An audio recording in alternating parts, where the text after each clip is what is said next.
Hi guys, my name is Miguel Teixeira, and welcome back to the channel. In today's video, we're going to analyze the key tactical nuances of Chelsea and Manchester City in a fascinating battle between Pep Guardiola and Enzo Maresca. We start by looking at Chelsea's offensive organization during their build-up phase. From the goal kick, Chelsea sets up in a goalkeeper +4/+2/+4 structure, with the goalkeeper, a back four, and two central midfielders positioned behind the opponent's first line of pressure, ready to build short from the back. Chelsea's main objective here is to invite Manchester City's high press, creating space to then play long towards the four advanced players, the wingers, attacking midfielder, and striker. In these long passes, Madueke and Nicholas Jackson are the key targets on the right and left flanks, respectively. By forming partnerships between Jadon Sancho and Nicholas Jackson on the left, and Madueke with Cole Palmer on the right, Chelsea aims to create 1-versus-1 situations in these aerial duels, ensuring a second player is always available to challenge for the second ball. Once Chelsea successfully retains possession, they can then progress into advanced zones, often finding themselves in numerical equality in a 4-versus-4 against City's last line of defense. In this clip, we begin to see a tactical variation from Chelsea in possession. This time, the team sets up in a 3+3 structure, with right-back Reece James joining the two central midfielders behind Manchester City's first line of pressure.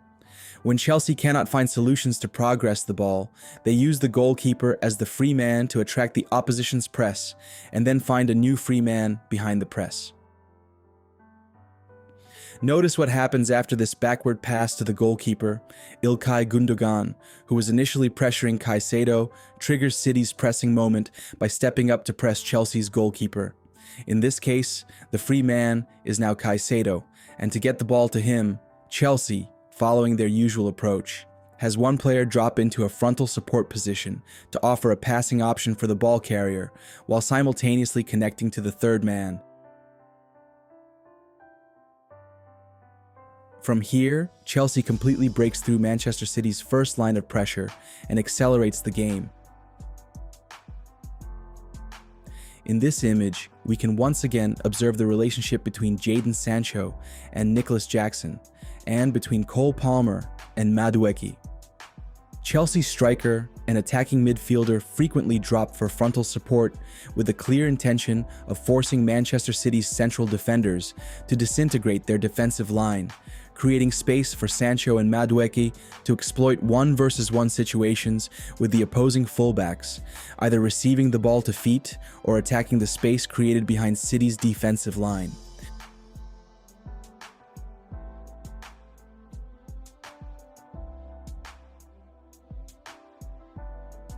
Now let's look at Chelsea's behavior with the ball in higher areas of the pitch. This time, the team sets up in a 3+2 structure, with the right back once again moving inside the opponent's structure, and the left back positioned deeper and slightly more central. The intention here is to draw the pressure from the opponent's winger and then exploit the space created behind him. To exploit this space, we again see the dynamic between Jadon Sancho and Nicholas Jackson, with the winger maintaining width and depth along the touchline, while the striker drops into a frontal support position to exploit the space. This movement allows Chelsea to pull the central defender away from the ball side of the defensive line, thereby opening up a wide corridor in the lateral space as City's fullback loses the support of the central defender. With the ball in the attacking midfield, Chelsea moves up the field in a compact manner, with Caicedo and Reece James providing offensive cover for the ball carrier, while Enzo Fernandez positions himself behind City's midfield line, centrally, ready to accelerate the play towards the opposition's goal.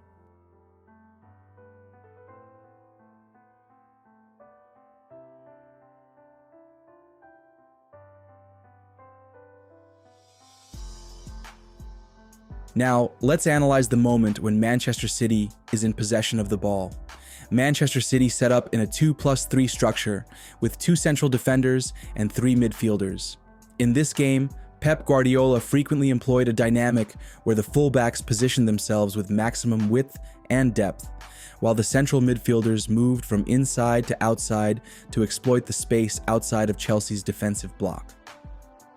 When the fullbacks opted to drop and move closer to the central defender with the ball through the wide channel, the central midfielder on the active side pushed forward one line, either to be an option behind the pressure or to drag the opposing midfield line, creating space for the defensive midfielder to receive the ball facing forward. From here, City had two attacking midfielders positioned behind the opponent's midfield line, along with the striker in the central channel. On the flanks, the full-backs were always very advanced, providing width and depth to the channel. They often benefited from the movement of the attacking midfielder on the ball side, who would drag or fix the opposing full-back inward, freeing up the entire channel for the full-backs to receive the ball.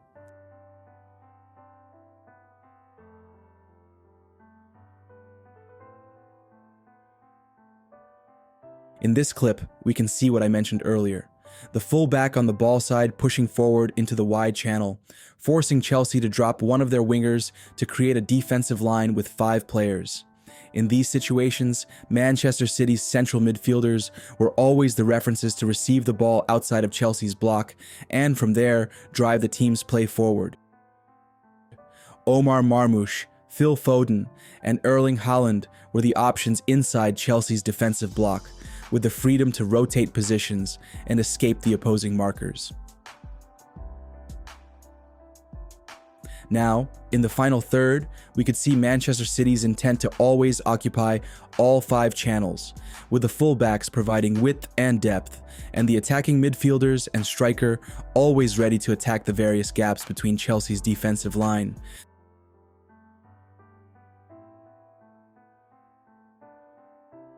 A key aspect of this game was how Manchester City managed to exploit the space behind Chelsea's defensive line. With City's 3 usual players positioned inside Chelsea's defensive block, drawing the attention of their defenders, the fullbacks proved decisive with their breaking runs from wide to central positions.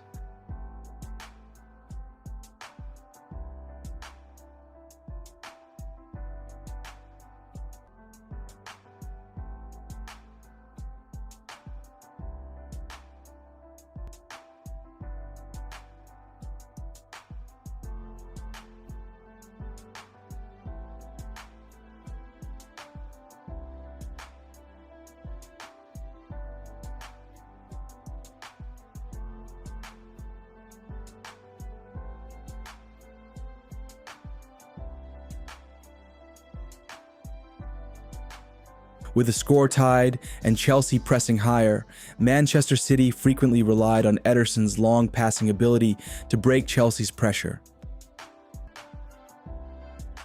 With Chelsea's defenders marking individually, Phil Foden and Omar Marmoush were tasked with dragging their markers, allowing Ederson to regularly find Erling Haaland in 1-versus-1 situations, which would prove decisive in the final outcome of the game.